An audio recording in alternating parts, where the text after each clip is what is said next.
Olá pessoal, meu nome é Vinícius, também WebCloud. Estou aqui para apresentar uma solução que eu estou desenvolvendo para geração de relatórios automatizada. Por que eu estou desenvolvendo essa solução? Basicamente porque a geração de relatórios, da forma que eu conheci, eu achei ela muito improdutiva, que é usando o iReport para desenhar o layout do relatório. E se você pensar isso em uma grande escala, isso acaba se tornando um problema para o pessoal que irá fazer esse trabalho, né? E principalmente assim, para relatórios de de baixa complexidade, também se torna muito trabalho para pouco resultado. Então, para esses casos de grande escala na geração de relatório e também de baixa complexidade, por enquanto, essa solução ela vem para substituir o uso do iReport. Por que eu falei por enquanto? Porque, como eu disse, o projeto ainda está em desenvolvimento e não trata de relatórios mais complexos e relatórios alinhados e relatórios com mais de uma query, mais de uma busca. Bem, introduzido o problema, vamos introduzir a solução. Sobre a solução. A solução é o seguinte, ela é basicamente um código Java que serve para compilar a template que o Jasper Reports vai usar, ou seja, ela substitui o uso do iReport, que o iReport ele seria basicamente para fazer a template.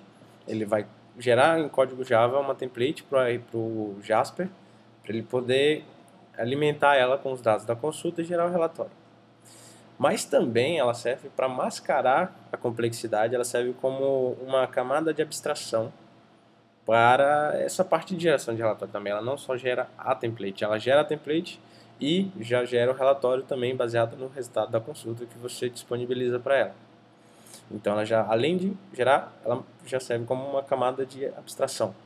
Para o pessoal que for usar, ele não necessariamente precisará saber sobre Jasper para poder usar essa factory. Então, vamos lá.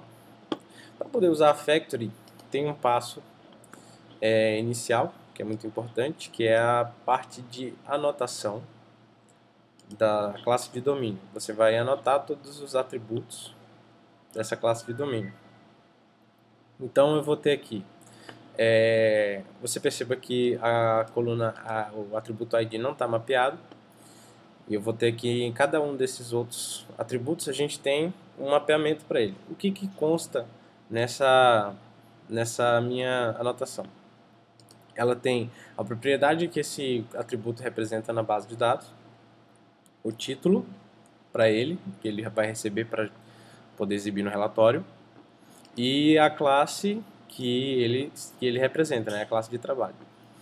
A gente tem também alguns outros,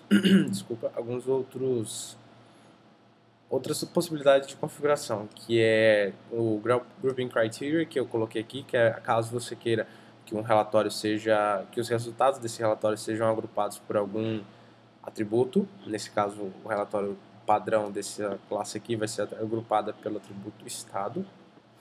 E também temos aqui SumMable, que seria um atributo que você gostaria que seria somado em relação aos resultados. Por exemplo, ele vai agrupar por estado e vai somar a quantidade e o valor desses resultados por estado.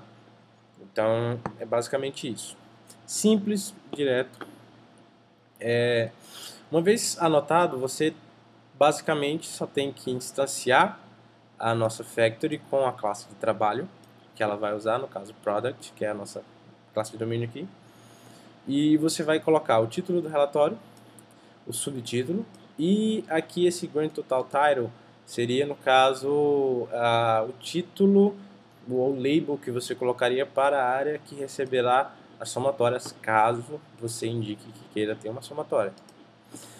Então, feito isso, você vai gerar o relatório, passando a lista, aqui no caso eu fiz uma dummy collection totalmente manual. Mas você vai passar a lista, que seria o retorno da consulta. Essa, como eu disse, será uma lista com o tipo da classe de trabalho, né? E você passará a classe de domínio. Por que você está passando a classe de domínio aqui? Porque via generics você não tem como capturar as anotações. Então, e o sistema ele precisa capturar essas anotações para gerar o relatório. Então, com essas poucas linhas de código, você já fez um relatório para esta classe. Então, eu vou rodar aqui para ver o resultado.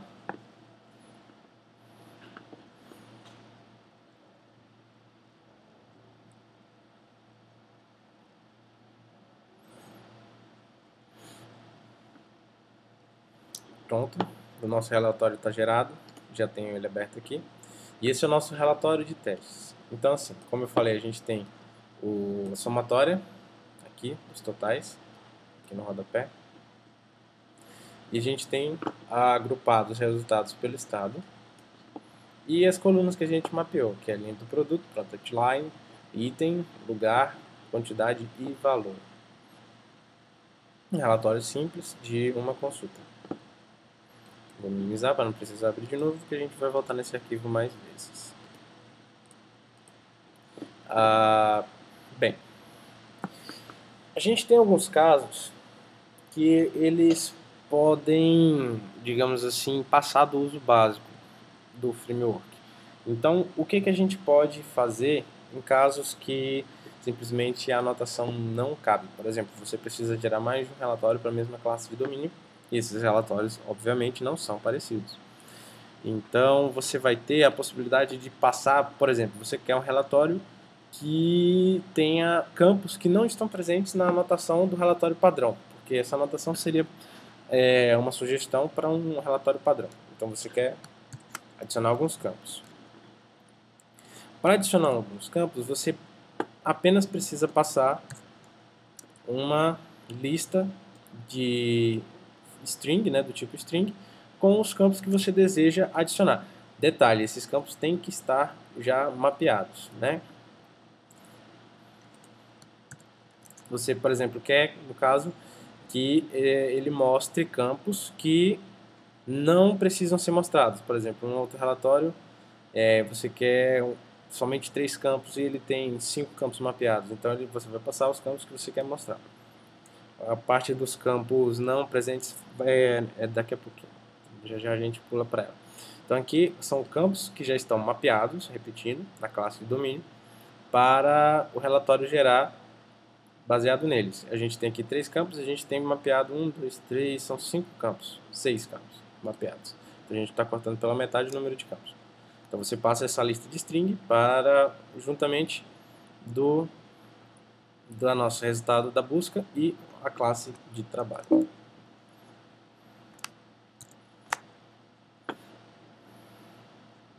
Ele vai gerar o relatório com esses 3 campos apenas. Ok?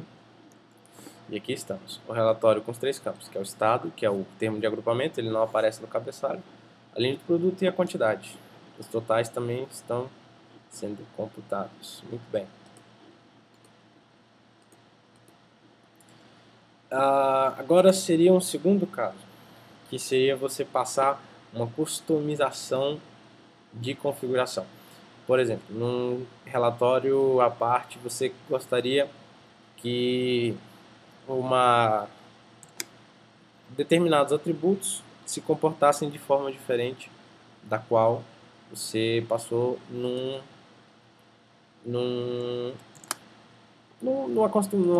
configuração padrão, né? Então você tem aqui já a nossa customização de configuração. Ela ocorre você fazendo um hash map, chave-valor, com os mesmos valores correspondentes da nossa anotação. Você tem aqui grouping criteria, você tem call class, você tem tudo que ele precisa, né? No caso, a gente está somente definindo aqui para o product line que ele não vai ser o grouping criteria, e a quantidade vai ser No caso, Summable, não vai ser Summable. E a gente tem o nosso estado, que ele vai ser, também não vai ser Group Criteria. Então você está modificando a nossa configuração. Primeiro você passa a configuração, que é um hash map, e depois você passa um hash map com o valor com essa configuração e o atributo a qual essa configuração se refere. Passado isso, você, com o mesmo método, você passa os campos representados e as configurações desses campos. Mais uma vez ele vai gerar o relatório. Dessa vez ele não vai ter nenhum tipo de agrupamento e não vai ter a nossa somatória. Muito bem, gerou. Aqui estão os nossos três campos: linha de produto, estado e quantidade, nenhum agrupamento e nenhuma somatória. Como você pode perceber, o campo de somatória sumiu do topo e do rodapé. E a gente tem o nosso resultado aqui. Agora vem um terceiro caso, que seria o tal do campo que não foi mapeado a princípio na nossa classe de domínio. Nesse caso eu coloquei o ID, porque normalmente você não vai precisar do ID sendo mostrado no relatório. Você teria um código, alguma coisa assim. Mas para fazer uma demonstração, a gente vai adicionar manualmente o nosso ID na nosso relatório, na configuração do nosso relatório. Então, o que a gente está fazendo aqui? A gente está mapeando manualmente o nosso ID. A gente passa ele para a nossa lista de campos, adiciona ele, né, na nossa lista de campos, aqui. A gente configura ele, né, com basicamente a mesma coisa, são os mesmos campos que você teria na nossa anotação, com os mesmos valores esperados. Então a gente tem aqui a propriedade, ID, a classe que ele vai trabalhar, que seria long, e o título que ele receberá para ser apresentado no relatório, né? E aí você passa para os nossos fields com customização de configuração aqui. E aí ele já vai ser apresentado no nosso relatório com a adição dessa configuração.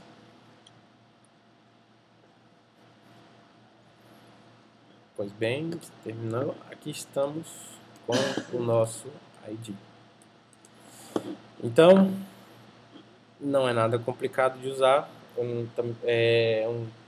uma classe que abstrai tanto o relatório, a parte de geração de relatório do Jasper, quanto substitui o uso do iReport, repetindo que são, por enquanto, só para relatórios simples, relatórios de uma consulta, mas o plano é que essa factory ela cresça. E como vocês viram, a gente tem a nossa configuração padrão, por anotação, que seria no caso uma convenção, e aqui a gente tem a nossa configuração manual, que sobrescreve a nossa convenção via anotação. Então a gente tem a convenção, notação e a configuração manual, que seria em casos à parte, de relatórios à parte, você necessitaria de sobrescrever essa configuração ou fazer configurações manuais. Esse projeto está disponível no GitHub, o link vai aparecer na tela para quem se interessar em fazer o fork e contribuir com o projeto. E é isso aí, para qualquer dúvida é só comentar no vídeo ou enviar uma mensagem que eu responderei. Obrigado e até a próxima.